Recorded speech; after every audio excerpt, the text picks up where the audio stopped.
So hello everyone, welcome to our channel. सब बच्चे लोग, हम लोग पढ़ रहे हैं क्लास 12 बिजनेस स्टडीज के अंदर कौन सा चैप्टर नंबर 6 स्टाफिंग। ऑलरेडी काफ़ी कुछ इस चैप्टर में हम लोगों ने कवर अप किया। कुछ बहुत इंपॉर्टेंट टॉपिक्स हम लोग ऑलरेडी डिस्कस कर चुके हैं। हमारा जो पार्ट ए है, जो 50 मार्क्स की वेटेज रखता है हमारे बोर्ड एग्जामिनेशन के अंदर, उसके अंदर 3 ब्लॉक में मैंने आपको बताया था कि सिलेबस जो है हमारा वो डिवाइडेड है। तो उसके लास्ट ब्लॉक का पहला चैप्टर हम लोग पढ़ रहे हैं स्टाफिंग, और बहुत इंपॉर्टेंट चैप्टर है, इंटरेस्टिंग भी है और इजी भी है। अब तक आई होप कि आपने सारे लेक्चर्स अगर अटेंड किए होंगे तो आपको सारी बातें बहुत आसानी से समझ आ रही होंगी। तो फटाफट से अटेंडेंस लगाते हुए अपनी मैम को बता दो कि यस मैम, हम आज भी प्रेजेंट है, और मुझे कुछ पुरानी बातें भी याद दिला दो कि अब तक के लेक्चर्स में हम लोगों ने क्या पढ़ा है, कौन कौन सी एक्रोनिम्स हम लोगों ने पढ़ ली है। तो कमेंट बॉक्स में आग लगाते हुए, प्यार बरसाते हुए फटाफट से अपनी मैम को बता दो कि मैम अब तक हम ये सारी चीज़ें पढ़ चुके हैं। तो चलिए अब मैं आपको दे देती हूँ एक quick recap of the last class कि लास्ट क्लास में हम लोगों ने क्या पढ़ा। बेटा, लास्ट क्लास में हम लोगों ने एस्पेक्ट ऑफ स्टाफिंग का पहला एस्पेक्ट स्टार्ट किया, रिक्रूटमेंट, जहाँ पर हम लोगों ने ये समझा कि रिक्रूटमेंट एक ऐसी प्रोसेस है कि हम यहाँ पर प्रोस्पेक्टिव कैंडिडेट्स को इनवाइट करते हैं ताकि वो हमारे यहाँ पर आकर जो खाली पोजीशन है, जो खालीपन है हमारे ऑर्गेनाइजेशन का, उसको भर सके। अब उसको भरने के 2 रास्ते हैं, इंटरनल और एक्सटर्नल। इंटरनल का मतलब है कि हमारे ऑर्गेनाइजेशन के अंदर ही कुछ लोग हैं जो उन वैकेंसीज को फिलअप कर सकते हैं। बट समटाइम्स जब इंटरनली चीज़ें नहीं हो पा रही हैं तो एक्सटर्नली यानी कि बाहर के लोगों को बुलाना पड़ता है उन जॉब वैकेंसीज को फिल करने के लिए। तो ये 2 सोर्सेज, इंटरनल और एक्सटर्नल, हम लोगों ने लास्ट क्लास में स्टार्ट किए। सबसे पहले बात करती हूँ टाइप्स ऑफ इंटरनल सोर्सेज की। तो 2 तरीके के सोर्सेज थे हमारे पास, जिसको हमने याद किया था पीटी से, यानी कि प्रमोशन और ट्रांसफर। जिसमें अगर मैं ट्रांसफर आपको समझाऊं तो ट्रांसफर का मतलब होता है कि किसी एक एम्प्लॉय को शिफ्ट कर रहे हो आप from one job to another, from one department to another department, और from one shift to another shift. जब हम ट्रांसफर करते हैं तो किसी भी तरीके की रिस्पॉन्सिबिलिटी, रैंकिंग यानी कि स्टेटस, पे वगैरह किसी में कोई चेंजेस नहीं आते। सिर्फ हम इतना समझते हैं कि यहाँ पर सिर्फ पोजीशन चेंज हो रही है, लोकेशन कह सकते हो चेंज हो रही है, जगह बदल रही है, उसके अलावा किसी भी चीज़ में कोई भी बदलाव नहीं आता है। यहाँ पर आपकी रिस्पॉन्सिबिलिटीज भी चेंज नहीं होती। एक अच्छा सोर्स माना जाता है वैकेंसीज को फिल करने के लिए अगर आपके पास एक ओवर स्टाफ और एक अंडर स्टाफ डिपार्टमेंट है तो। हॉरिजॉन्टल मूवमेंट है क्योंकि आप सेम लेवल पर ही यहाँ पर लोगों को शिफ्ट कर रहे होते हो। टर्मिनेशंस को अवॉइड करने के लिए ट्रांसफर एक बेटर टूल है कि रादर देन कि आप उसको टर्मिनेट कर रहे हो, उसको शिफ्ट करके देख लो, क्या पता उसकी परफॉर्मेंस में कुछ इंप्रूवमेंट आ जाए।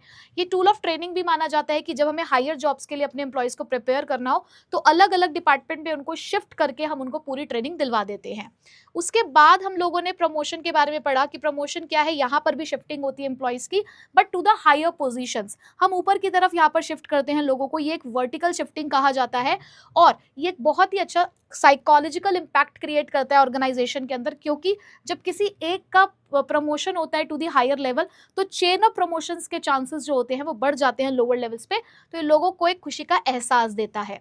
उसके बाद हमने इनके मैरिट्स के लिए जाना कि हमारे इंटरनल सोर्सेज होते हैं ऑलवेज द बेस्ट। तो आई एम द बेस्ट से हम लोगों ने इसके मैरिट्स को याद किया, जिसमें आई था हमारे पास इंप्रूव परफॉर्मेंस की। अगर प्रमोशंस वगैरह होते हैं, एक अच्छा साइकोलॉजिकल इम्पैक्ट क्रिएट होता है, तो लोगों को प्रमोशन के लालच में अपनी परफॉर्मेंस को इंप्रूव करना ही होगा। Benefits of shifting the workforce, rather than कि हम बाहर से लोगों को बुलाएं, हमारे यहाँ ऑलरेडी एक डिपार्टमेंट ऐसा है जिसमें ज़्यादा लोग हैं, एक डिपार्टमेंट ऐसा है जिसमें कम लोग हैं, तो इंटरनली इस तरीके से शिफ्ट करके हम अपने यहाँ पे वैकेंसीज को फिल कर सकते हैं। इकोनॉमिकल है, सस्ता है, कुछ भी आपको एक्स्ट्रा एफर्ट्स, एक्स्ट्रा मनी आपको यहाँ पर स्पेंड नहीं करना पड़ता। It simplifies the process of selection. जब अपने यहाँ के लोगों को ही हम चूज कर रहे हैं to fill up the vacancies, तो हमें एक्सटर्नली या एक्स्ट्रा कुछ भी ऐसा सिलेक्शन नहीं करना पड़ रहा है। मेरी तो 1 बजे खत्म होगी। 1 बजे? हाँ चलो ठीक है, फिर मैं उसके बाद देती हूँ। सॉरी। कोई बात नहीं, कोई बात नहीं।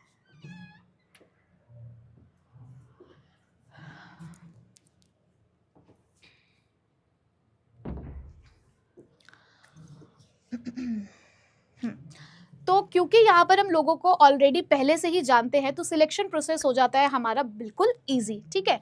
उसके बाद ये एक टूल ऑफ ट्रेनिंग भी है। टूल ऑफ ट्रेनिंग क्यों है?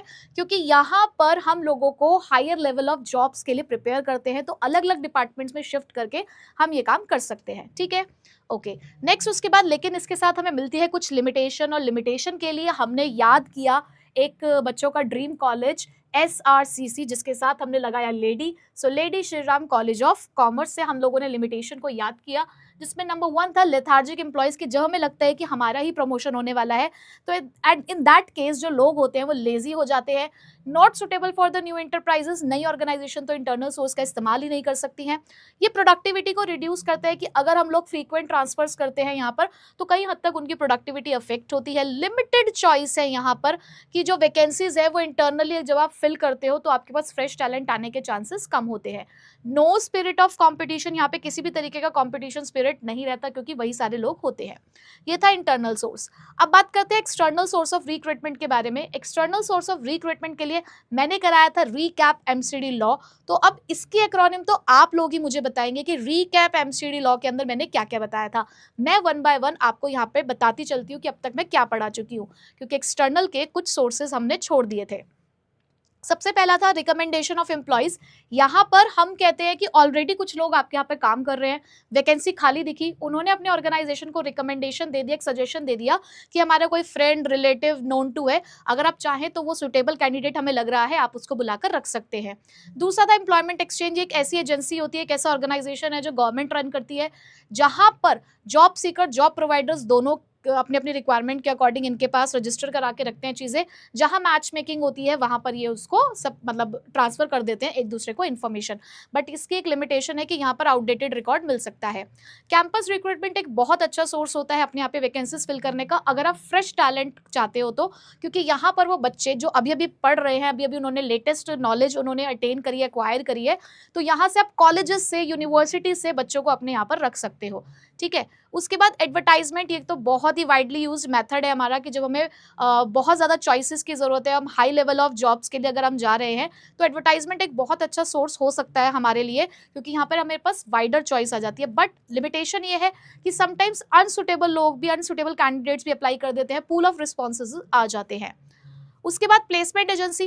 प्लेसमेंट एजेंसी बिल्कुल वैसे ही काम करती है जैसे कि एम्प्लॉयमेंट एक्सचेंज काम करती है, बस इसको प्राइवेट इंडिविजुअल्स चलाते हैं, प्राइवेट इंस्टीट्यूशंस चलाते हैं, जहां पर ये भी पर्सनल डिमांड और सप्लाई को मैच करने का काम करते हैं ये एजेंसीज, लेकिन फीस चार्ज करती है इन सब काम को करने के लिए। उसके बाद मैनेजमेंट कंसल्टेंट्स है हमारे पास। मैनेजमेंट कंसल्टेंट्स हमारे प्लेसमेंट एजेंसी की तरह काम करते हैं, बट ये थोड़े हायर लेवल के लिए है। अगर आपको टॉप या मिडिल लेवल एग्जीक्यूटिव्स चाहिए तो आप मैनेजमेंट कंसल्टेंट्स का इस्तेमाल कर सकते हैं। यहाँ पर लोग अलग अलग क्वालिफिकेशन और अलग अलग स्किल्स के लोगों का जो बायोडाटा होता है यहाँ पर मेंटेन रहता है। टेक्निकल, प्रोफेशनल और मैनेजर पर्सनल आपको यहाँ पर मिलते हैं। कैजुअल कॉलर, एक इंपॉर्टेंट पॉइंट बताया था मैंने कि कैजुअल कॉलर को डायरेक्ट रिक्रूटमेंट को बिल्कुल भूलकर मत जाना, ये बहुत इंपॉर्टेंट माने जाते हैं। कैजुअल कॉलर का मतलब होता है कि जब आप बेरोजगार हैं भैया, आपको जॉब की तलाश में है, तो हम क्या करते हैं, अलग अलग ऑर्गेनाइजेशंस में जाकर अपना रिज्यूम सबमिट करना शुरू कर देते हैं। तो कई बार कंपनीज क्या करती है, ऐसे रिज्यूम्स का डेटाबेस बनाकर रखती है, एक फाइल बनाकर रखती है, एक रिकॉर्ड बनाकर रखती है, और जब कभी उनके यहाँ पे वैकेंसी अराइज होती है तो उसी फाइल को उठाती है, उसमें से देखती है कि कौन उनके लिए इस वैकेंसी को फिल कर सकता है, उसे कैजुअली कॉल कर बुला लेते हैं, अगर वो सुटेबल होता है तो उसको सिलेक्ट कर लिया जाता है। ठीक है। उसके बाद डायरेक्ट रिक्रूटमेंट भी मैंने कहा था कि एक इंपॉर्टेंट पॉइंट होता है। डायरेक्ट रिक्रूटमेंट का मतलब क्या है कि आपके यहाँ पर अचानक से वैकेंसीज अराइज हुई, क्यों, क्योंकि बहुत सारा काम है, परमानेंट एम्प्लॉयज आपके एब्सेंट हो गए हैं, अनस्किल्ड और सेमी स्किल्ड वर्क है, तो अपने ही ऑर्गेनाइजेशन के बाहर आप क्या करते हैं, एक बोर्ड सा लगा देते हैं, जैसे कि मैंने आपको यहाँ पर पिक्चर में दिखाया भी था कि आपने जस्ट बोर्ड लगा दिया वॉक इन इंटरव्यू करके कि भैया हमारे यहाँ पर वैकेंसी खाली है, अगर आपको लगता है कि आप सुटेबल हो तो आके अप्लाई कर सकते हो। ठीक है। तो ये थी हमारी लास्ट क्लास तक की कहानी, यहाँ तक हम लोगों ने पढ़ लिया था। फटाफट से मुझे एक थम्स अप दे दीजिए कि यस मैम, यहाँ तक की कहानी हमें क्लियर है, टाइम के साथ मेंशन कर देना। ठीक है। अब स्टार्ट करते हैं आज का काम। अब बेटा हमारे पास 9th जो एक्सटर्नल सोर्स ऑफ रिक्रूटमेंट था वो था लेबर कॉन्ट्रैक्टर। लेबर कॉन्ट्रैक्टर को जस्ट ऐसे समझो ठेकेदार, नाम तो सुना ही होगा ठेकेदार, कहाँ सुना होता है ये नाम, जब भी कुछ कंस्ट्रक्शन वर्क हो रहा होता है, याद करो, या इतना तो आस पड़ोस में देखा भी होगा कि आजकल एक बहुत ही ट्रेंड चल रहा है कोलैबोरेशन का। लोग क्या करते हैं, अपने घर को कोलैबोरेट करा लेते हैं बिल्डर्स के साथ, जहाँ पर वो आपको क्या करते हैं, आपका पूरा जो घर होता है उसको एक नए सिरे से तैयार करता है, फ्लैट्स में कन्वर्ट करता है, जिसमें कुछ फ्लैट वो अपने पास रखता है, आपको कुछ पैसा भी देता है और कुछ फ्लैट्स भी आपको दे देता है। तो इसमें क्या होता है कि आप बिल्कुल रिलीव हो जाते हो इन सब चीज़ों से कि आपको झंझटबाजी नहीं करनी कि आपको लेबर्स बुलानी है, कंस्ट्रक्शन का काम खुद खड़े होकर देखना नहीं। आपने क्या किया है, आपने कॉन्ट्रैक्ट साइन कर लिया है एक ठेकेदार के साथ, एक कॉन्ट्रैक्टर के साथ कि भैया देखो ये बिल्डिंग आपको तैयार करनी है, ठीक है। अब इस बिल्डिंग को तैयार करने के लिए आप अपनी लेबर खुद लेकर आओगे। तो बिल्कुल ऐसा ही होता है लेबर कॉन्ट्रैक्टर ऑर्गेनाइजेशन के अंदर भी, कि वो भी क्लोज कॉन्टेक्ट मेंटेन करता है लेबर्स के साथ। हमें टेंशन लेने की जरूरत नहीं है, हमारा एज एन ऑर्गेनाइजेशन हमारा जो कॉन्ट्रैक्ट है वो लेबर कॉन्ट्रैक्टर के साथ है। उसने संबंध बना रखे हैं लेबरर्स के साथ, यानी कि उसके कई जान पहचान के लोग होंगे, उसको पता है कि जब भी जरूरत आएगी तो कहाँ से लेबर उसको बुलानी है।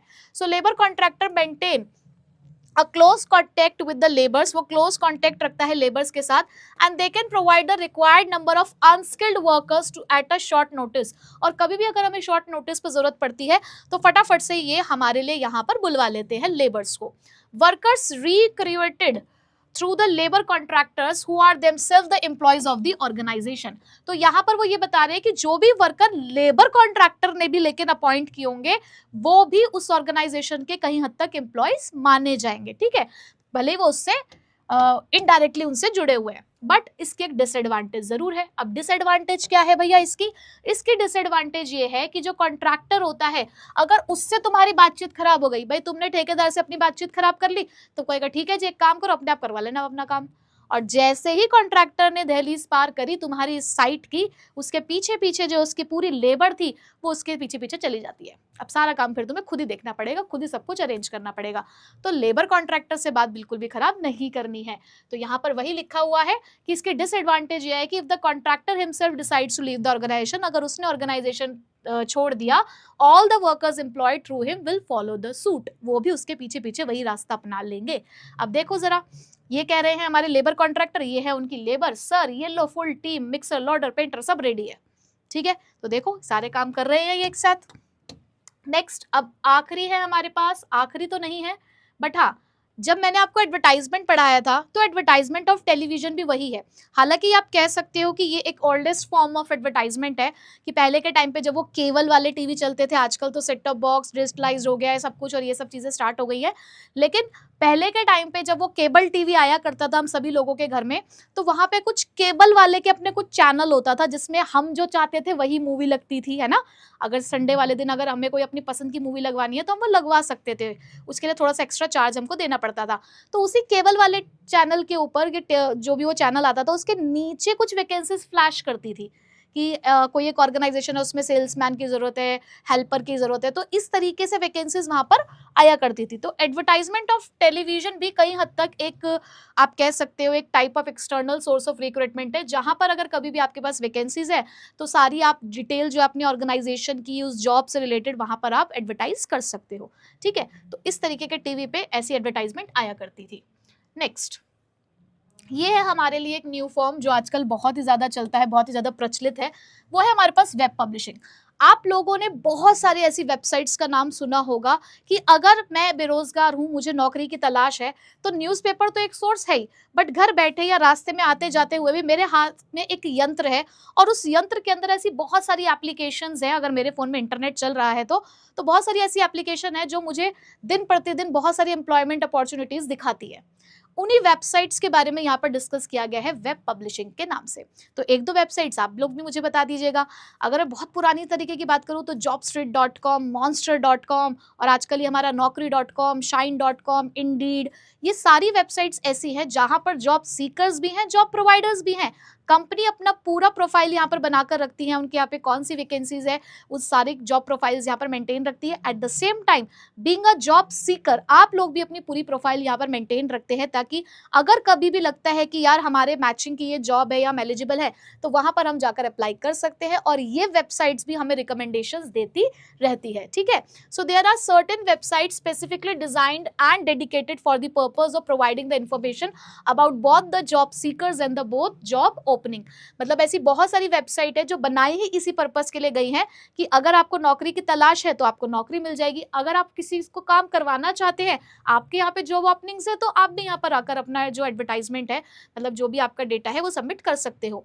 In fact websites are very commonly visited both by the prospective employees and organisation. और ऐसा ही नहीं है कि जो बेरोजगार है वही ढूंढ रहा है नौकरी को, वही बार बार उस ऐप को खोल खोल के देख रहा है। अरे भैया, जिनको लोगों की जरूरत है वो लोग भी वेबसाइट्स को बार बार खोल खोल के देखते हैं कि किसी ने अप्लाई किया क्या, नहीं किया। ठीक है, तो इसके एग्जांपल्स मैंने यहाँ पे लिखी रखे हैं, जॉब स्ट्रीट और इंडीड। ठीक है, तो इस तरीके से सपोज करो कोई जॉब ओपनिंग आई है किसी एक सॉफ्टवेयर इंजीनियर की, हमने लिख दिया है, एडवर्टाइजमेंट ने दिखा दिया है कि भैया 12 लाख सैलरी देंगे एनुअली, आ जाओ फटाफट आ जाओ हमारे यहाँ पे अप्लाई कर दो, तो तुम तुरंत ऐसी लुभानी एडवर्टाइजमेंट देखकर अप्लाई कर ही दोगे। ठीक है बच्चे, तो ये थे हमारे कुछ एक्सटर्नल सोर्स ऑफ रिक्रूटमेंट जिससे हम लोगों ने पढ़ा रिकैप एमसीडी लॉ। ठीक है, चलो अब मैडम मेरिट बता दीजिए इसके कि मेरिट्स क्या है एक्सटर्नल सोर्स ऑफ रिक्रूटमेंट के। तो बेटा मेरिट के लिए तो मैं यही कहूंगी, कंपीट विद फुल कॉन्फिडेंस, कि अगर तुम्हें दिख रहा है कि भाई तुम ऑलरेडी ऑर्गेनाइजेशन में काम कर रहे हो, ऑर्गेनाइजेशन ने दगाबाजी कर दी, तुमसे धोखेबाजी करी और तुम्हारा प्रमोशन करने की जगह हायर लेवल के लिए किसी बाहर वाले को बुला लिया है ना, तो उसके बाद तुम्हें क्या करना है, उनके साथ compete करना है विथ फुल कॉन्फिडेंस, क्योंकि इंटरनल सोर्सेज वालों तुम क्या हो, क्या कहते हो अपने लिए, आई एम दी बेस्ट। ठीक है, सो compete विथ फुल कॉन्फिडेंस के अंदर देखते हैं कौन कौन से मैरिट्स छुपे हैं हमारे। तो देखो फटाफट लिखो मेरे साथ।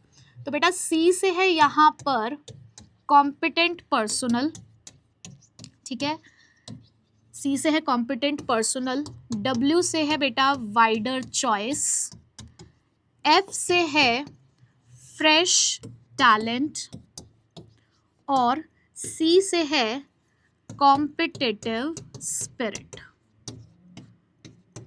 ठीक है जी, तो बेटा ये चार बेनिफिट्स हैं, ये चार मेरिट्स हैं हमारे एक्सटर्नल सोर्स के, competent personal, wider choice, fresh talent और कॉम्पिटिटिव स्पिरिट। ठीक है, चलो बढ़ते हैं आगे, डिटेल में देखते हैं इनको। सबसे पहले जो मैंने कॉम्पिटेंट पर्सनल लिखा उसको यहाँ पे क्वालिफाइड पर्सनल भी लिखा है, तो आप जैसा चाहे वैसे लिख सकते हैं। मुझे वहाँ पर एक्रोनिम कंप्लीट करनी थी इसलिए मैंने क्वालिफाइड की जगह पे कॉम्पिटेंट लिख दिया, तो आप भी ऐसा कर सकते हैं। तो बेटा सबसे पहला जैसे क्वालिफाइड पर्सनल की हम लोग बात कर रहे हैं, जब आप बाहर से लोगों को इन्वाइट करोगे तो देखो मैंने आपको कैंपस रिक्रूटमेंट के बारे में बताया, एडवर्टाइजमेंट के बारे में बताया, वेब पब्लिशिंग भी है हमारे पास, तो ऐसे में इतने सारे आपके पास चॉइसेस आ जाते हैं। पहली चीज़ तो बाकी के भी इसी से कवर हो ही जाएंगे इसी बात से ही, कि आपके पास इतने सारे चॉइसेस आते हैं कि आपके पास कॉम्पिटेंट पर्सनल आने के चांसेस है जो शायद हो सकता है इंटरनली आपको नहीं मिलते। क्यों? क्योंकि कैंपस रिक्रूटमेंट तो आपको फ्रेश टैलेंट ला कर देता है। तो अगर आप एक्सटर्नल सोर्स ऑफ रिक्रूटमेंट का इस्तेमाल करते हो तो क्वालिफाइड और ट्रेंड एम्प्लॉयज जो है वो आपके यहाँ पर आ सकते हैं आपके यहाँ की वैकेंसीज को फिल करने के लिए। उसके बाद वाइडर चॉइस तो है ही, बहुत सारे ऐसे हमारे पास एक्सटर्नल सोर्स ऑफ रिक्रूटमेंट है जहाँ पर आपको वाइडर चॉइस मिलते हैं, यानी कि भले ही 2 वैकेंसी खाली हो सकता है 200 लोग अप्लाई कर दे, तो उसमें से आप बेस्ट को सिलेक्ट कर सकते हो। बहुत सारी चॉइसेस है तुम्हारे पास। फ्रेश टैलेंट, अब फ्रेश टैलेंट क्या है कि भाई पहले आपको लगता था कि इंटरनली आपको लग रहा है कि नहीं यार ये तो सारे बूढ़े हो गए हैं, अब इनसे बुजुर्गों से क्या काम करवाएं, इनको क्या हायर पोजीशन पे लेकर आए, हमें तो कुछ नए लोगों की जरूरत है जो फ्रेश टैलेंट आए, एक पूरे एनर्जी के साथ आए। तो अगर आपको वो फ्रेश टैलेंट चाहिए जिसके लिए यहाँ पर बोलते हैं न्यू ब्लड, या एक बुक में ऐसा लिखा हुआ भी है इन्फ्यूजन ऑफ न्यू ब्लड, ऐसा लिखा हुआ है इन्फ्यूजन ऑफ न्यू ब्लड। तो इन्फ्यूजन ऑफ न्यू ब्लड का मतलब है कि अगर तुम चाहते हो कि एक नए खून का दौरा हो तुम्हारे ऑर्गेनाइजेशन के अंदर, नए नए लोग आए तुम्हारे ऑर्गेनाइजेशन के अंदर, पूरा जोश से भर दे तुम्हारे ऑर्गेनाइजेशन को, तो भैया फ्रेश टैलेंट अगर चाहिए तो एक्सटर्नल सोर्स का इस्तेमाल कर सकते हो। ठीक, उसके बाद कंपटीशन का स्पिरिट भी आता है। भाई एक्सटर्नल सोर्स जो है वो जनरली क्या लेकर आएगा, कंपटीशन लेकर आएगा ना। तुम्हें दिख रहा था कि अब तक तो तुम सारे वही एक जैसे लोग ही मिलकर काम कर रहे थे, एक दूसरे को कहते थे यार कम कम काम करते हैं, कम कम काम करते हैं, अरे दोस्ती यारी में आराम आराम से काम करो, काहे को ज्यादा काम करना है, कौन सा पैसा ज्यादा मिल रहा है, आराम से लगे हुए थे। अब बाहर का बंदा आया, उसे तो अपने आप को प्रूफ करना है, वो आते जोश में लग रहा है, पूरा काम कर रहा है अच्छे से, तो उसने आते तुम लोगों को कॉम्पिटिशन दे दिया।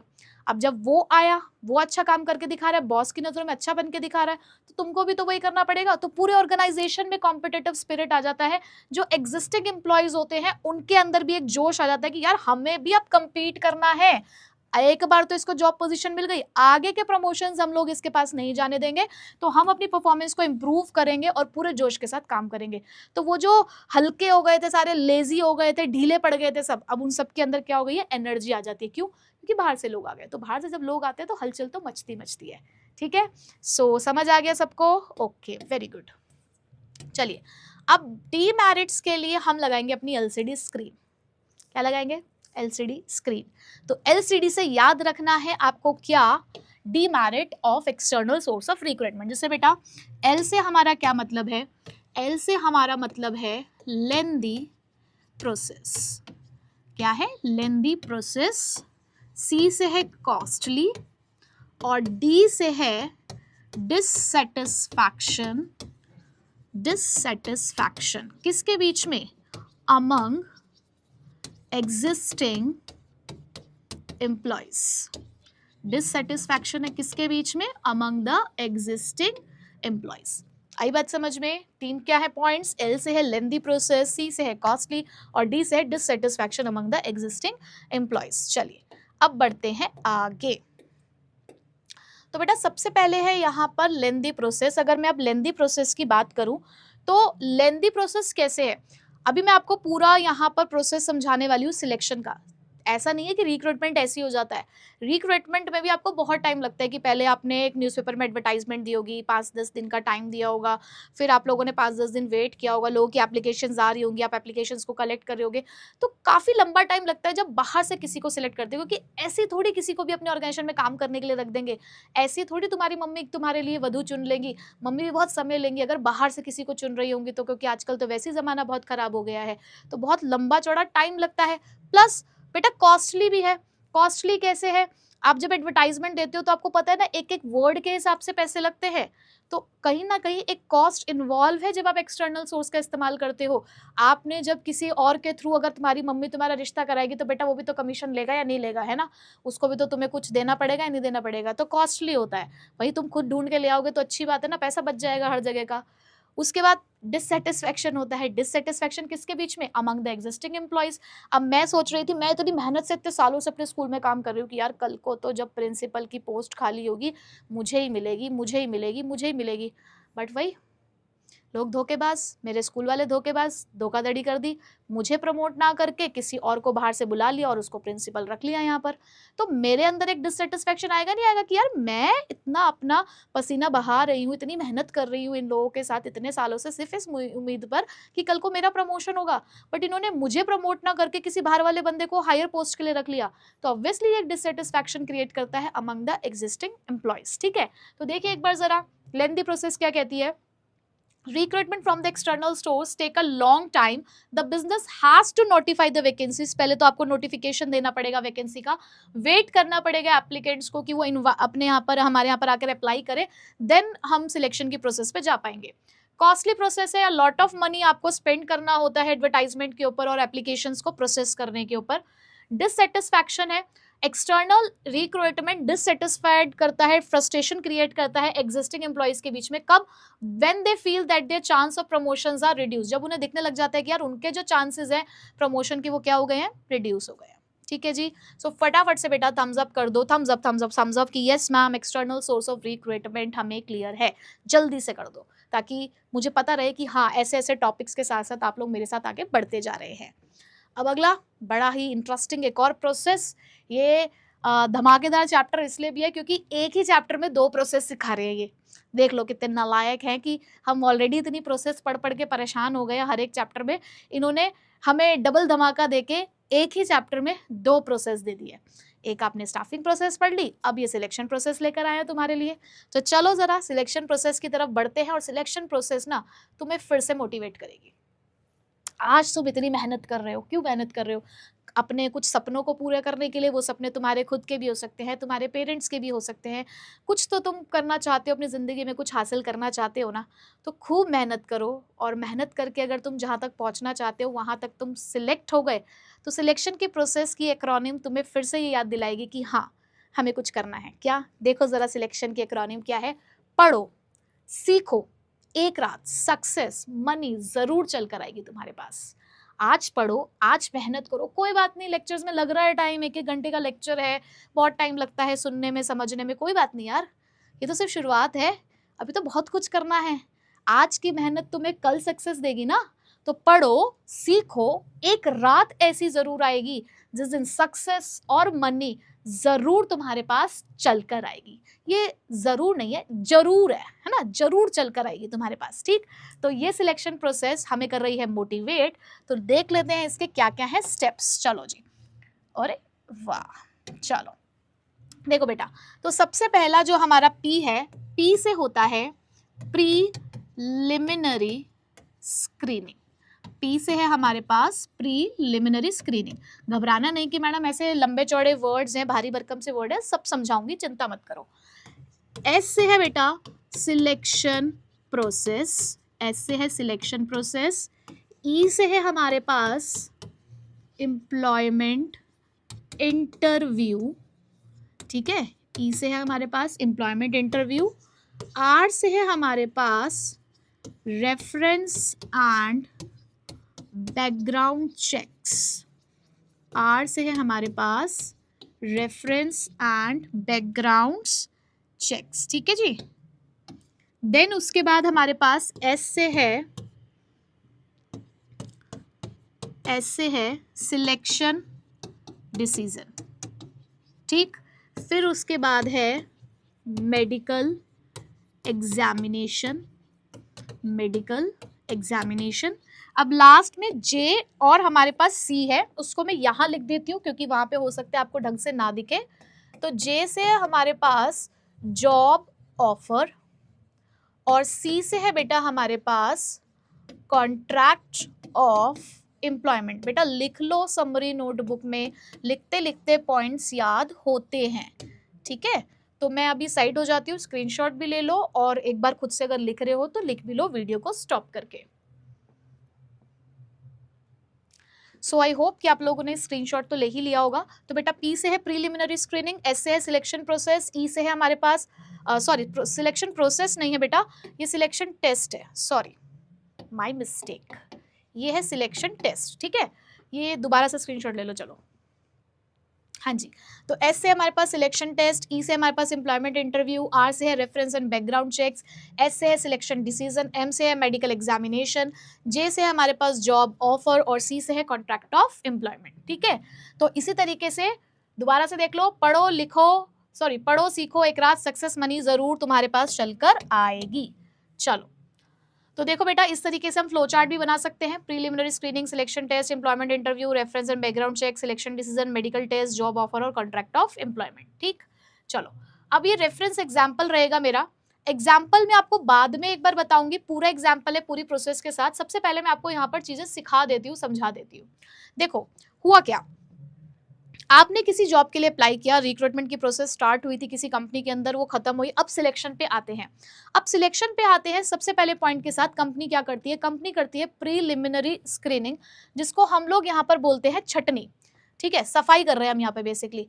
प्रीलिमिनरी का मतलब क्या होता है बेटा, पहला, ठीक है, और स्क्रीनिंग का मतलब होता है बेटा जांचना, जांचना, ठीक है, जांच पड़ताल चल रही है। तो प्रीलिमिनरी स्क्रीनिंग क्या कहती है कि देखो हमारे यहाँ पर 2 वैकेंसीज थी बस, और हमने अपने एडवर्टाइजमेंट में ये क्लियरली लिखा था कि हमें चाहिए MBA क्वालिफाइड पर्सन जिसके पास 3 साल का एक्सपीरियंस हो। फ्रेशर्स को अप्लाई नहीं करना है, और 3 साल का एक्सपीरियंस मैंडेटरी है, और MBA क्वालिफाइड होना भी जरूरी है, ठीक है। हमने इस तरीके से अपनी वैकेंसी के अंदर जो भी हमने एडवर्टाइजमेंट दी उसके अंदर ये सारी चीजें लिख दी थी। बट क्या जरूरी है कि सिर्फ ऐसी ही एप्लीकेशंस हमारे पास आई हो जो MBA क्वालिफाइड हो और उसके बाद उनके 3 साल का उनके पास एक्सपीरियंस भी हो? बहुत सारे लोग अप्लाई कर देते हैं, MBA परस्यू कर रहे होंगे, फाइनल ईयर में भी होंगे, उन्होंने भी एप्लीकेशन दे दी होगी, ठीक है। 0 एक्सपीरियंस वाले, 1, 2 ये सब एक्सपीरियंस वाले लोगों ने भी अप्लाई कर दिया होगा। अब मेरे सामने 200 एप्लीकेशन आ चुकी है 2 वैकेंसीज के लिए। अब क्या मैं सबको बुलाऊं, सबका इंटरव्यू लूं, सबका टेस्ट लूं? यार ये तो पॉसिबल नहीं है ना। तो मुझे क्या करनी है, मुझे करनी है उसकी छटाई। अब छटाई कैसे होगी, यहाँ पर मैं देखूंगी कि जो भी एलिजिबिलिटी क्राइटेरिया को पूरा नहीं करती है एप्लीकेशन, उनको हम साइड में उठाकर रखते चले जाएंगे। यानी कि जो भी अनफिट जॉब सीकर्स हमारे पास आ चुके हैं या अनक्वालिफाइड जॉब सीकर्स आ चुके हैं, उनकी एप्लीकेशन हमने साइड में उठा कर रखनी है। 200 में से हमें बेसिकली क्या करनी है, छांटना है कि कौन से हमारे लायक है। अब हो सकता है 200 में से 150 मेरे लायक हो, 100 लायक हो, 50 लायक हो, तो आगे की प्रोसेस उनके साथ चलेगी। ठीक है, तो पहली प्रोसेस में हम क्या कर रहे हैं, लिख लो हिंदी में, कोई शर्माने वाली बात नहीं, ये नोट्स तुम्हारे लिए हैं, तुम्हें याद करने, तुम्हारे फ्यूचर में ही तुम्हारे इस्तेमाल होने वाले हैं ये। ठीक है, तो प्रीलिमिनरी स्क्रीनिंग का मतलब क्या होता है, छटाई करना। छटाई कैसे कर रहे हैं कि बहुत सारी एप्लीकेशंस रखी हुई हैं, हो सकता है हमारे लायक नहीं हो उसमें कुछ एप्लीकेशन, अनफिट है या फिर अनसुटेबल है, अनक्वालिफाइड लोगों ने अप्लाई किया है, तो उनको हम लोग क्या कर देते हैं, साइड में उठा के रख देते हैं। तो देखो यही चीज यहाँ पर लिखी हुई है, preliminary screening helps the manager eliminate unqualified, ये हमारे कीवर्ड्स हैं यहाँ पर, क्या एलिमिनेट कर रहे हैं, किस चीज को एलिमिनेट किया जा रहा है बेटा, अनक्वालिफाइड अनफिट जॉब सीकर्स, जो हमारे लिए सुटेबल नहीं है, अनक्वालिफाइड है, अनफिट है, उनको कैसे आप इनको हटा पा रहे हो, on the information supplied in the application form, जो भी उन्होंने इंफॉर्मेशन एप्लीकेशन फॉर्म में लिखी हुई थी उसके बेसिस पर हम उनको हटा रहे। पर्सनली अब तक हमारा उनसे कोई इंट्रैक्शन नहीं हुआ है, सिर्फ उन्होंने जो पेज पकड़ाया है, मैं भी अब तक अपने एक एप्लीकेशन दी है, उसी के बेसिस पर हम लोग ये काम कर रहे हैं। ठीक है, so preliminary interviews helps to reject the misfits. तो देखो मैंने कहा था ना, सिलेक्शन प्रोसेस आपकी एक नेगेटिव प्रोसेस है, देखो पहले पॉइंट से रिजेक्शन स्टार्ट हो जाता है यहाँ पर। ठीक है, तो यहाँ पर रिजेक्ट कर दिया जाता है मिसफिट्स को। चलो ठीक है, उसके बाद अभी एग्जाम्पल पे बाद में जाएंगे हम। ठीक है, नेक्स्ट सिलेक्शन टेस्ट। अब तुम्हें पता है ना, जब भी टेस्ट होता है ना, टेस्ट हमेशा पिटाई लेकर ही आता है। अब जो तुम्हारे स्कूल में टेस्ट होते हैं, तुम घबराते हो घर में उन टेस्ट को दिखाने से, क्यों, क्योंकि मम्मी को पता चला, पापा को पता चला तो पिटाई तो पक्की है। तो ये ऑर्गेनाइजेशन वाले भी कम थोड़ी है, पहले इन्होंने तुम्हें प्रीलिमिनरी स्क्रीनिंग वाला हर्डल तुमसे क्रॉस कराया कि चलो ठीक है तुम्हारी एप्लीकेशन एक बार को सिलेक्ट हो गई, अभी तुम्हारी पिटाई करेंगे। कैसे पिटाई करेंगे, अपने सिलेक्शन टेस्ट से पिटाई करेंगे। कैसे, देखो जरा, सिलेक्शन टेस्ट हमारा सेकंड स्टेप होता है। An employment test is a mechanism, एक एम्प्लॉयमेंट टेस्ट ना एक तरीके का सिस्टम है। मैकेनिज्म क्या है, मतलब एक तरीके का सिस्टम है। किस चीज का सिस्टम है, ये इधर अ पेपर और पेंसिल टेस्ट भी हो सकता है या कोई एक्सरसाइज भी हो सकता है, यानी कि यहाँ अब आपसे हम लोग कुछ सवाल पूछेंगे, वो सवाल पूछने का तरीका हमारा रिटन फॉर्म में भी हो सकता है या कोई और, नेचर ऑफ जॉब के ऊपर डिपेंड करता है कि आप किस तरीके की जॉब के लिए अप्लाई कर रहे हो, उस हिसाब से वो एक्टिविटी डिजाइन की जाती है। क्यों कर रहे हैं, बिकॉज हम यहाँ पे जानना चाहते हैं, मेजर करना चाहते हैं आपसे रिलेटेड कुछ कैरेक्टरिस्टिक्स, यानी कि ये टेस्ट से तुम्हारी पिटाई करके हम तुम्हारे बारे में कुछ जानकारी लेना चाहते हैं। तो पिटाई होती कैसे है मैडम, ये तो बता दो। ये पिटाई होती है उन 5 टेस्ट की हेल्प से जो ये तुमसे लेते हैं। तो हमेशा ध्यान रखना कि सिलेक्शन टेस्ट क्या कराते हैं, पिटाई। सिलेक्शन टेस्ट की एक्रोनिम क्या है, पिटाई, क्योंकि इसमें कितने तरीके के टेस्ट होते हैं, 5। तो बेटा कैसे होती है तुम्हारी पिटाई इन सिलेक्शन टेस्ट से, उन सिलेक्शन टेस्ट के नाम देख लो। सबसे पहले होता है हमारे पास एक personality test, P for personality test, I for है बेटा इंटेलिजेंस टेस्ट, उसके बाद बेटा T से होता है ट्रेट टेस्ट, देन A से होता है हमारे पास एप्टीट्यूड टेस्ट, और फिर I से होता है हमारे पास इंटरेस्ट टेस्ट। तो ये 5 टेस्ट तुम्हारी खूब पिटाई करते हैं, तो इनको कभी भूलना नहीं। 5 टेस्ट है, P for personality test, I for intelligence test, T for trait test, A for aptitude test और I फॉर इंटरेस्ट टेस्ट। इसे एटीट्यूड नहीं लिखना, एप्टीट्यूड ही है ये। ठीक है जी, चलो अब 1 बाय 1 समझते हैं इन 5 टेस्ट को। सबसे पहला पर्सनालिटी टेस्ट, मैंने कीवर्ड्स यहाँ पर ऑलरेडी हाईलाइट कर रखे हैं, आप लोग भी इस चीज़ों का ध्यान रखेंगे अपनी पढ़ाई करते हुए। ठीक है, देखो ज़रा पर्सनालिटी टेस्ट क्या चेक करता है। अब पर्सनालिटी टेस्ट ये चेक करता है कि जैसे कि तुम हमारे ऑर्गेनाइजेशन में आए, हम यहाँ पर क्वेश्चन में ही एक सिचुएशन लिख देंगे कि भैया देखो हमारे ऑर्गेनाइजेशन में सपोज करो एक ये प्रॉब्लम अराइज होती है कि हमारे सप्लायर ने हमें सामान देने से इनकार कर दिया, उसने कॉस्ट बढ़ा दी, तो ऐसी चीज़ में आप कैसे डील करेंगे आप इस चीज़ के साथ। या कभी आपको गुस्से में आपके सुपीरियर ने अगर आपको डांट दी आपकी किसी गलती के ऊपर, तो आपका रिएक्शन क्या होगा। तो वो उसमें कुछ ऑप्शंस देंगे कि भाई तुम क्या करोगे, कोई बात नहीं चुपचाप डांट सुनकर वापसी आ जाओगे सॉरी बोल के, या दूसरा ऑप्शन होगा कि पलट के जवाब दोगे, अपने अंदर की बड़ा सारी निकाल दोगे कि तू कौन होता है मुझे सुनाने वाला, ला मैं तुझे बताता हूँ अभी। ठीक है, या फिर आप जॉब से रिज़ाइन कर दोगे, या नन ऑफ दीज, या कोई अदर ऑप्शन।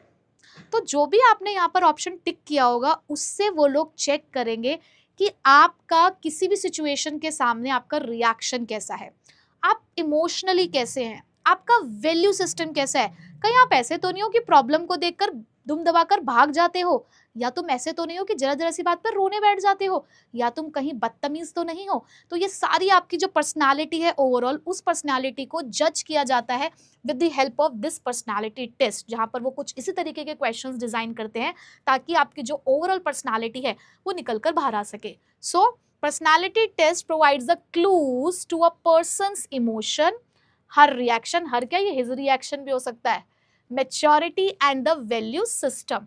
ये टेस्ट आपकी ओवरऑल पर्सनालिटी को एनालाइज करने में मदद करता है। ठीक है, चलो next, intelligent test. Intelligent test check करता है आपका आईक्यू लेवल, इंटेलिजेंट क्वेश्चन, कि ठीक है किताबी पढ़ाई तो हम सभी को आती है, किताबी पढ़ाई तो हम रट कर भी चले जाते हैं, बट आपका ओवरऑल इंटेलिजेंस लेवल कितना है, कितने चतुर चालाक हैं आप, ये भी तो हमें जानना है। आपकी मेंटल एबिलिटी कैसी है लाइफ में डिसीजन लेने की, जजमेंट लेने की, ये भी तो हमें जानना है। अपने ऑर्गेनाइजेशन के लिए जब हम तुम्हें यहाँ पर सिलेक्ट कर रहे हैं तो हम इन सभी बातों के बारे में जानना चाहते हैं। तो ये जो टेस्ट है ये मेजर करता है the level of intelligence question, यानी कि the level of your IQ। तो आपका यहाँ पर IQ स्कोर निकलेगा। It is an indicator that a person's learning ability और the ability to make the decision and judgement. ये किसी भी पर्सन की एबिलिटी को शो करता है क्या, कि वो कैसे डिसीजन ले सकता है, कैसे जजमेंट लेता है, उन सभी चीजों के बारे में कौन बताता है, intelligent test. Next, trade test. अब ट्रेड टेस्ट क्या करता है, तुमने अपनी एप्लीकेशन में अपने बारे में बहुत लंबी लंबी फेंक रखी है, बहुत सारी सारी बातें लिखी है, मैंने ये कर रखा है, मैंने वो कर रखा है, मेरे पास फलाना डिग्री है, ये डिग्री है। अच्छा, हम सबको पता है आजकल डिग्रियां कैसे मिल जाती है, बट अब मैं यहाँ पर चेक करूंगी कि तुम्हारा एग्जिस्टिंग नॉलेज लेवल क्या है। तुम कह तो रहे हो कि तुम्हें इन सब चीज़ों के बारे में जानकारी है, तो लेट्स फाइंड आउट कि आपको एक्चुअल में उस चीज़ के बारे में जानकारी है भी या नहीं। जिस फील्ड के लिए तुम अप्लाई कर रहे हो, जिस पोस्ट के लिए तुम अप्लाई कर रहे हो, उससे रिलेटेड तुम्हारा लेवल ऑफ इंटेलिजेंस कैसा है, बेसिकली वो यहाँ पर हम लोग चेक करने वाले हैं। किसमें, ट्रेड टेस्ट के अंदर। तो ट्रेड टेस्ट क्या करता है, it test the existing skills of the individual. ये आपके एग्जिस्टिंग स्किल को चेक करेगा। They measure the level of knowledge and the proficiency in the area of profession, यानी कि जिस प्रोफेशन में तुम हो उस प्रोफेशन का कितना आपको नॉलेज है, कितने आप परफेक्ट है उस अपने एरिया के अंदर, कितने स्पेशलिस्ट है, वो चीज़ चेक करेंगे हम ट्रेड टेस्ट के अंदर। ठीक, ओके। अब मैम एप्टीट्यूड टेस्ट और ट्रेड टेस्ट में क्या डिफरेंस होता है, क्या आपने एप्टीट्यूड टेस्ट पढ़ लिया है? नहीं, तो चलो पहले एप्टीट्यूड टेस्ट तुम्हें पढ़ाती हूँ, उसके बाद बताती हूँ। उसके बाद आता है आपका एप्टीट्यूड टेस्ट। अब एप्टीट्यूड टेस्ट क्या होता है बेटा, एप्टीट्यूड टेस्ट अब तक हमने क्या क्या सीख लिया, पहले एक बार रिवाइज कर लेते हैं। सबसे पहला टेस्ट कौन सा था हमारा, बताओ, पिटाई का P, पर्सनालिटी टेस्ट। आपके इमोशंस, आपके रिएक्शन, आपका मैच्योरिटी लेवल हमने चेक कर लिया। फिर हमने आपके इंटेलिजेंस लेवल चेक कर लिया कि आप कितने इंटेलिजेंट हैं, आप जजमेंट ले सकते हैं नहीं ले सकते। फिर हमने आपकी एग्जिस्टिंग नॉलेज को यहाँ पर चेक किया। अब मैं ये चेक कर रही हूँ कि कल को अगर मैं तुम्हें कोई नई चीज़ सिखाती हूँ, कितना जल्दी सीख लेते हो तुम उस नई चीज़ को, कितनी जल्दी, क्या कितना पोटेंशियल है तुम्हारे अंदर नई चीज़ों को सीखने का। ऐसा तो नहीं है कि नई चीज़ों को देखकर तुम फिर से वही रेसिस्टेंस शो करते हो कि नहीं मुझे नहीं सीखनी नई चीज़। तुम कितने ज़्यादा मतलब कैची हो किसी भी नई चीज़ को ऑब्जर्व करने में, यानी कि यहाँ मैं चेक करूँगी तुम्हारा potential of learning new skills. ठीक है, सो एप्टीट्यूड टेस्ट क्या चेक करता है बेटा, aptitude test measures the individual's potential of learning new skills. यहाँ आपकी नए स्किल्स को लर्निंग की जो पावर है उसको चेक किया जाएगा, आपकी कैपेसिटी को चेक किया जाएगा कि आपके अंदर डेवलपमेंट का कितना स्कोप है। ठीक, लास्ट टेस्ट, इंटरेस्ट टेस्ट। देखो, हमारे किसी भी काम को करने के पीछे अलग अलग मोटिव हो सकते हैं। कुछ लोग किसी जॉब को इसलिए करते हैं पैसों के लिए, कुछ लोग इसलिए करते हैं कि देखो पैसा तो है बट हमारा पैशन भी है, हम दिल से भी काम करते हैं। और जब हम दिल से काम करते हैं, देखो किसी चीज़ को हम सिर्फ पैसों के लिए करें लेकिन हमारा उस जॉब को करने में कोई इंटरेस्ट नहीं है, तो आप उतने पोटेंशियल से काम नहीं करोगे, अपना 100% नहीं दोगे। बहुत सीधी सी बात है ये, है ना। बट अगर आप किसी जॉब को कर रहे हो, ठीक है, मॉनेटरी पर्पस के लिए तो हम सभी लोग करते हैं, घर से बाहर इंसान निकलता ही इसलिए है अपने कंफर्ट जोन से कि भैया उसको पैसा कमाना है ऑब्वियसली। बट अगर आप एक ऐसी जॉब करते हो जिसमें आपको इंटरेस्ट भी है, तो आप दिल से काम करोगे, अपना 100% दोगे। जैसे कि मैं यहाँ पर इतने ज़्यादा एग्जाम्पल्स के साथ इतना दिल खोल कर तुमको कैसे पढ़ा पाती हूँ ताकि तुम्हारे दिल तक भी वो कॉन्सेप्ट जाए। ये जो सब्जेक्ट जिसे मैं दिल से प्यार करती हूँ उसे तुम भी दिल से प्यार करो, तो क्यों, मेरा इंटरेस्ट है ना इसमें, तभी तो मैं दिल से इसको पढ़ा पा रही हूँ। अगर मेरा इंटरेस्ट ही नहीं, आप मुझे कह दो कि मैडम हिस्ट्री पढ़ा दो, पढ़ाने को पढ़ा दूंगी, बट मेरा इंटरेस्ट ही नहीं है उसमें, क्या करूंगी, मैं भी 2-3 लाइनें बुक से पढ़ूंगी और तुम्हें वही पढ़ के सुना दूंगी। मेरा इंटरेस्ट नहीं है उसमें, मैं अपना 100% नहीं दे पाऊंगी उस सब्जेक्ट को। बट जिसमें मेरा इंटरेस्ट है, जब वही चीज़ मैं पढ़ा रही हूँ तो मैं दिल खोल कर पढ़ा पा रही हूँ, पूरे इंटरेस्ट के साथ पढ़ा पा रही हूँ। तो यही इंटरेस्ट चेक किया जाता है इंटरेस्ट टेस्ट के थ्रू, जहां पर हम लोग ये चेक करते हैं the fascination for some job, यानी कि एक इंडिविजुअल का क्या फैसिनेशन है, क्या पैशन है उसका अपनी जॉब को करने के लिए। यहाँ हम आपका चेक करेंगे द पैटर्न ऑफ इंटरेस्ट और इन्वॉल्वमेंट ऑफ अ पर्सन, कितना इन्वॉल्व होकर आप उस जॉब को कर पाओगे, हम ये सारी चीजें चेक करेंगे इंटरेस्ट टेस्ट के थ्रू। ठीक है, अब आपने सारे टेस्ट पढ़ लिए हैं। सेकेंड पॉइंट बहुत इंपॉर्टेंट है, इसे थोड़ा समय लगा रही हूँ इसमें मैं। एप्टीट्यूड टेस्ट और ट्रेड टेस्ट में क्या डिफरेंस होता है, सिलेक्शन टेस्ट का टॉपिक सेपरेटली भी आ सकता है, ये चीज आप ध्यान रखिएगा। ठीक है, एप्टीट्यूड टेस्ट आपके पोटेंशियल को चेक करता है नए स्किल्स के लिए, वहीं पे ट्रेड टेस्ट जो एक्चुअल आपके स्किल्स आपके अंदर है सिर्फ उसको चेक करता है। तो इस चीज को आप ध्यान रखिएगा, एप्टीट्यूड टेस्ट आपके नए स्किल्स को चेक कर रहा है, ट्रेड टेस्ट आपके एग्जिस्टिंग स्किल्स को चेक कर रहा है। ठीक है, अब एक बार पांचों टेस्ट का मैं आपको एक समरी वर्जन दे देती हूँ। 5 टेस्ट पिटाई कर रहे हैं, पी फॉर पर्सनालिटी टेस्ट, आपके रिएक्शन, आपके इमोशंस, आपके वैल्यू सिस्टम। इंटेलिजेंट टेस्ट आपके आईक्यू लेवल, आपके जजमेंट, आपके डिसीजन मेकिंग पावर को चेक करता है। ट्रेड टेस्ट आपकी एग्जिस्टिंग नॉलेज को चेक करता है, आपकी एरिया ऑफ प्रोफेशन से रिलेटेड। एप्टीट्यूड टेस्ट आपके पोटेंशियल को चेक करता है ऑफ लर्निंग न्यू स्किल, और इंटरेस्ट टेस्ट चेक करता है कि किसी भी जॉब को करने में आपका इंटरेस्ट, आपका इन्वॉल्वमेंट, आपका फैसिनेशन क्या है। ठीक है, सो फटाफट से थम्स अप करके पिटाई मुझे बता दो कि कैसे पिटाई होने वाली है तुम्हारी। चलो जी, प्रीलिमिनरी स्क्रीनिंग क्रॉस कर लिया तुमने, इस हर्डल को क्रॉस किया, सिलेक्शन टेस्ट तुमने क्लियर कर दिए। अब तुम्हारी तीसरी बारी आती है बेटा एम्प्लॉयमेंट इंटरव्यू की। अब हम तुम्हारा एम्प्लॉयमेंट इंटरव्यू लेने वाले हैं। अब इंटरव्यू के अंदर क्या है, अब आएंगे आप हमने आमने सामने, अब होगा सच का सामना। अब तक तो भैया टेस्ट में भी सब जो टिक लगाना होता है ना, डिप्लोमेटिक आंसर्स हो जाते हैं, उसमें कोई बहुत बड़ी बात नहीं है। अब होगा सच का सामना, क्योंकि अब बैठे हैं आप आमने सामने। तो एम्प्लॉयमेंट इंटरव्यू क्या होता है, इसके अंदर कीवर्ड्स आप लोग अंडरलाइन करिएगा जब नोट्स बनाएंगे। Formal in depth conversation, interview होता है फॉर्मल, यहाँ पर कुछ ऐसे घर की बातें डिस्कस नहीं करनी है कि आज ऐसा हुआ, ऐसे लड़ाई हुई, ये वो, ये सब कुछ डिस्कस नहीं हो रहा है। फॉर्मल चीज़ों पे हम लोग डिस्कशन करेंगे, इन डेप्थ डिस्कशन करेंगे। क्यों? क्योंकि यहाँ पर इवैल्यूएट करना है एप्लीकेंट की सुटेबिलिटी को। हम ये जानना चाहते हैं कि जो व्यक्ति हमारे सामने बैठा हुआ है, क्या ये सुटेबल है। कराऊं फिर से तुम्हारा मंगलम मंगलम, ठीक है, मैट्रिमोनियल से निकाली एक वधू तुम्हारे लिए, सुटेबल पर्सन। अब होता है ना, घर में मीटिंग होती है, लड़का लड़की को वो बोलते हैं कि जाओ 2 मिनट 5 मिनट तुम लोग अकेले जाके बातचीत कराओ, और उसी 5 मिनट में तुम्हें डिसीजन लेना होता है कि सिलेक्ट करना है या नहीं करना है ना, हाँ या ना तुम्हें बाहर आके बताना होता है। वो 5 मिनट तुम्हें दिए इसलिए जाते हैं कि 5 मिनट में अपने आगे की जिंदगी का पूरा भविष्य तुम डिसाइड कर लो 5 मिनट में, कि तुम एक दूसरे को बर्दाश्त कर सकते हो या नहीं कर सकते हो। तो बस आप समझ लो, इंटरव्यू में तो फिर भी बहुत सारा स्कोप है, वहाँ 5 मिनट में तुम्हें ये जानना है। तो एम्प्लॉयमेंट इंटरव्यू में भी यही है, आमने सामने बैठे हो, इवैल्यूएट करना है कि जिसको हमने यहाँ पर बिठा रखा है सामने, जिसका हम इंटरव्यू ले रहे हैं, क्या वो सुटेबल है हमारे यहाँ के लिए। तो यहाँ पर जो बंदा इंटरव्यू आपका ले रहा है, उसका ये एक रोल है कि वो ज़्यादा से ज़्यादा इंफॉर्मेशन निकाल पाए कैंडिडेट से।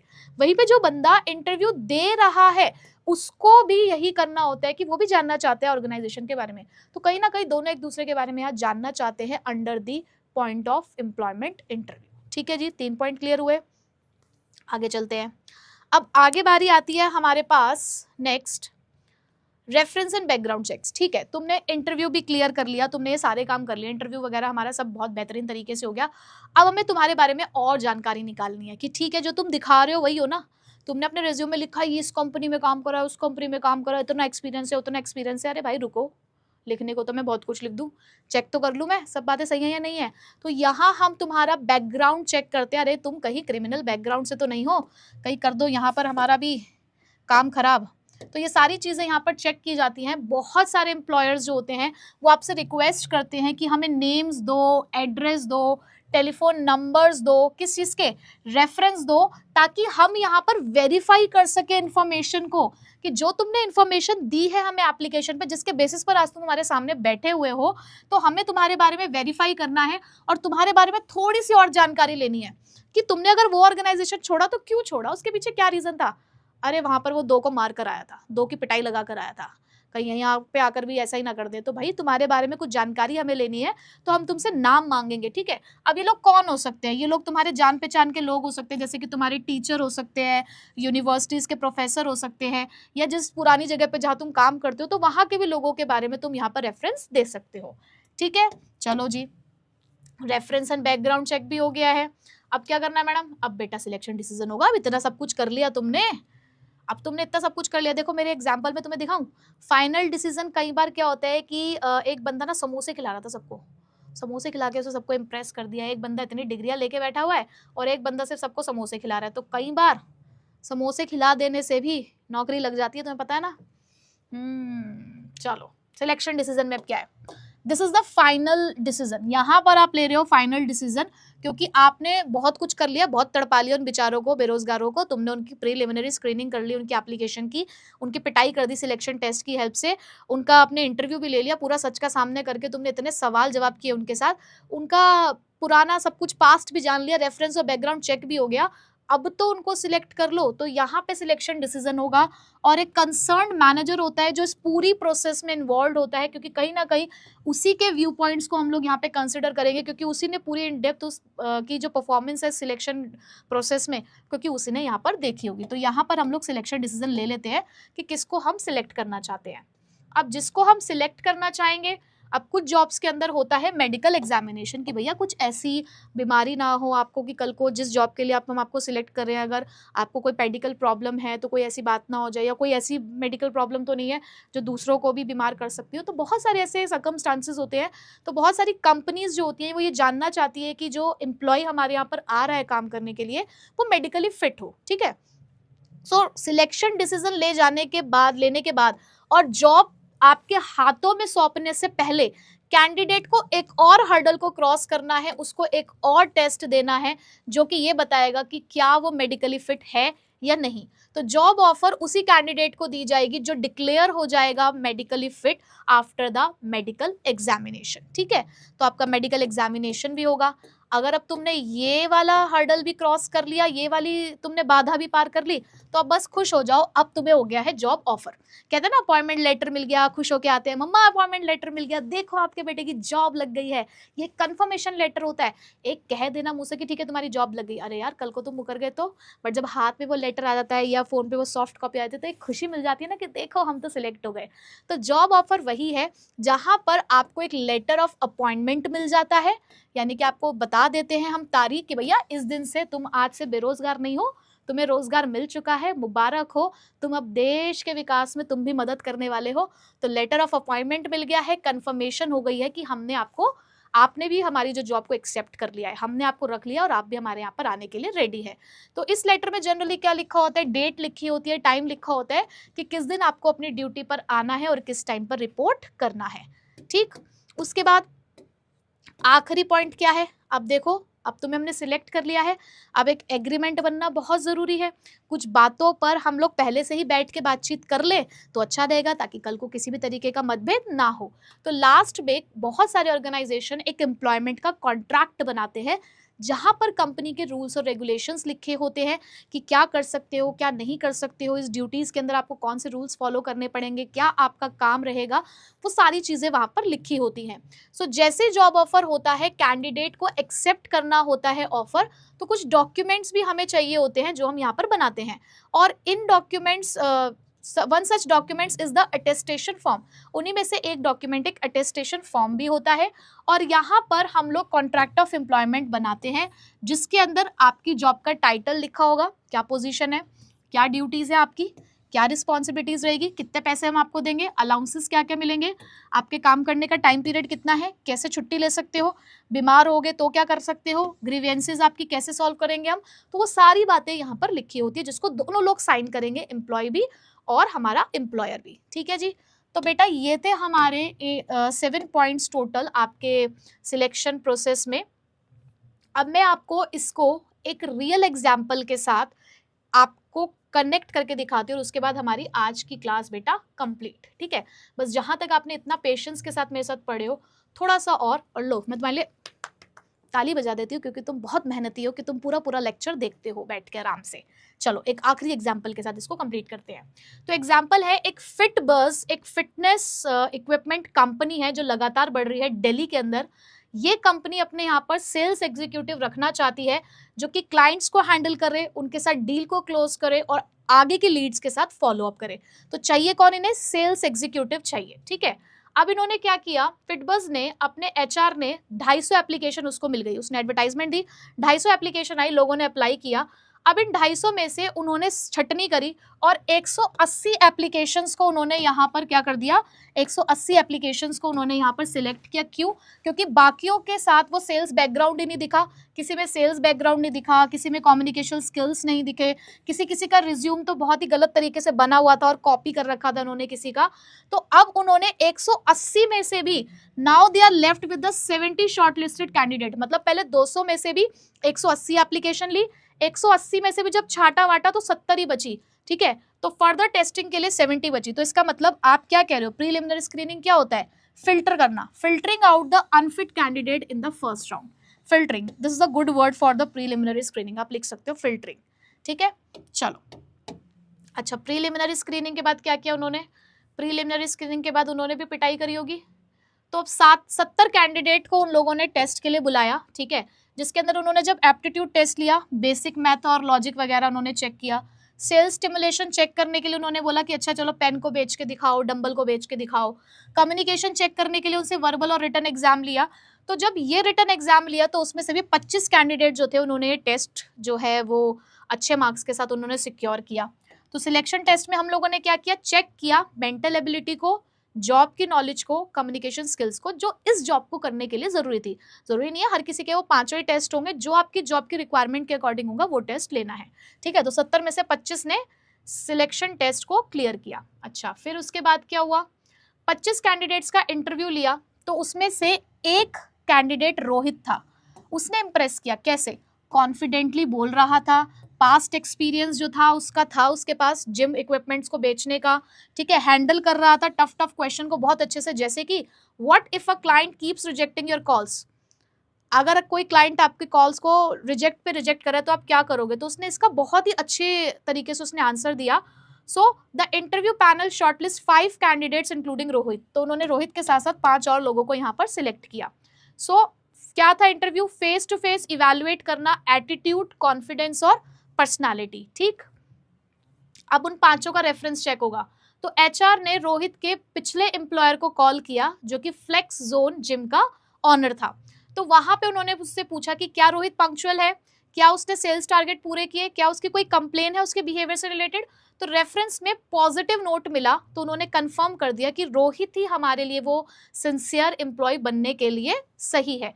तो यहाँ हम क्या करते हैं, रेफरेंस एंड बैकग्राउंड चेक में वेरीफाई करते हैं truth what the candidate claims, कि जो वो कह रहा है वो सही है या नहीं। चलो जी, रोहित का सिलेक्शन हो गया। एचआर मैनेजर ने डिसाइड कर दिया कि वो रोहित को सिलेक्ट करेंगे। क्यों? क्योंकि रोहित ने सारे हर्डल्स को क्लियर किया। सो सिलेक्शन डिसीजंस क्या दे देता है आपको? एक क्लैरिटी दे देता है। नेक्स्ट, अब रोहित का सिलेक्शन हो गया तो उसका मेडिकल एग्जामिनेशन भी होना जरूरी था। तो रोहित को कंपनी के टाई अप क्लिनिक के साथ भेजा गया उसके रूटीन चेकअप के लिए, जहां उसका ब्लड प्रेशर, विजन टेस्ट और उसकी जनरल फिटनेस हमने यहाँ पर चेक करी। रिजल्ट वो मेडिकली फिट आया। तो हम यहाँ पर चेक कर रहे होते हैं कैंडिडेट की physical capability of doing the job. ठीक, ओके। नेक्स्ट, अब हमने जॉब ऑफर कर दी। एचआर डिपार्टमेंट ने रोहित को एक ऑफिशियल जॉब का ईमेल भेजा जहां उन्होंने कहा कि आपकी पोजीशन सेल्स एग्जीक्यूटिव की है, सैलरी 32,000 पर मंथ रहेगी इंसेंटिव्स के साथ, ज्वाइनिंग डेट है 1 जुलाई, रिपोर्ट करना है सेल्स मैनेजर को। तो रोहित अब एक्साइटेड है क्योंकि उसने ऑफर एक्सेप्ट कर लिया विद इन 2 डेज, जो कि उसको टाइम पीरियड दिया गया था। तो जॉब ऑफर का मतलब क्या है? Making official offer to the selected candidate, उसको ये बता देना कि आप हमारी तरफ से सिलेक्ट हो चुके हो। आई होप एग्जाम्पल से आपको अच्छा क्लियर हो रहा होगा, है ना। अब कॉन्ट्रैक्ट ऑफ एम्प्लॉयमेंट क्या है, जिस दिन उसने ज्वाइन किया ज्वाइनिंग डेट पे रोहित ने साइन किया एम्प्लॉयमेंट कॉन्ट्रैक्ट सारी टर्म्स और कंडीशन के साथ, जिसमें वर्किंग आवर्स थे, कोड ऑफ कंडक्ट था और प्रोबेशन पीरियड था। प्रोबेशन पीरियड मतलब होता है कब तक हम आपकी परफॉर्मेंस को इवैल्यूएट करेंगे कि आपको आगे रखना है या नहीं रखना है, ठीक है। नॉन डिस्क्लोजर एग्रीमेंट एनडीए भी था ताकि कंपनी के सीक्रेट्स को प्रोटेक्ट किया जा सके। और अब वो officially sales executive at Fitbus gym equipment वाली कंपनी थी उसके अंदर उसको सेलेक्ट कर दिया।